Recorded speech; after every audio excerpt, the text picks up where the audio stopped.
It was Winnipeg's coldest winter in 150 years, and it was felt a number of different ways. Water main breaks became a daily occurrence, snowbanks were piled high, but the biggest issue was frozen water pipes. More than 2,500 properties were without running water because of frozen pipes, and more than 7,300 residents had to run their taps at a trickle so their water wouldn't freeze up. Frost is not coming out. Frost sits there and waits for the thaw to come down to it. So the frost is down at 8-9 feet, and it will take time for the thaw to get there to thaw that. All of the pipes in the city weren't thawed until June, and the entire ordeal cost the city more than $8 million. In 4 years' time. They captured the hearts of Winnipeggers for 2 weeks in February, becoming known as Winnipeg's Golden Girls. After earning the right to represent Canada at the Olympics by winning the Canadian curling trials at home in Winnipeg, Jennifer Jones and her team of Caitlin Laws, Jill Officer, and Dawn McEwen turned their play up another notch in Sochi, becoming the first women's team to go undefeated in curling at the Olympics.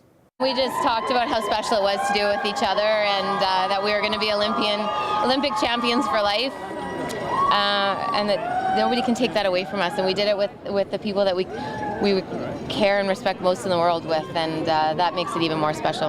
It was standing room only at the St. Vital Curling Club the morning the ladies won the gold, ending a 16-year gold medal drought for Canada in women's curling at the Games. A little contact has always been a part of minor hockey, but things got out of hand at the Southdale Community Centre in February after a brawl broke out between 12-year-old hockey players, parents, and referees. A police investigation wound up with a pair of 12-year-old players from Pine Falls being charged.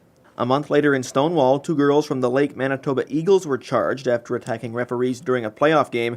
The team was banned for a year by the Interlake Minor Hockey Association. Winnipeg got the royal treatment in May as the Duke and Duchess of Cornwall made a quick 2-day stop in the city to conclude a 4-day, 3-province Canadian tour. Among the highlights for Prince Charles was getting the chance to feed Hudson the polar bear some fish at the Assiniboine Park Zoo. Manitoba avoided major flooding in spring for the most part, but just when residents felt they were in the clear, Mother Nature shot back.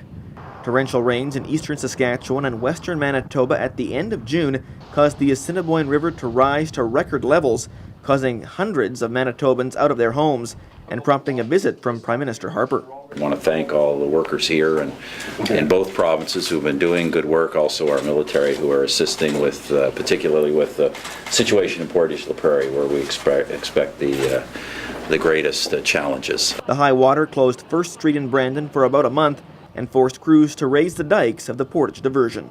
It was years in the making and millions of dollars over budget, but the Canadian Museum for Human Rights finally opened its doors for the first time late this past summer. That's part of the second half of our look back at 2014.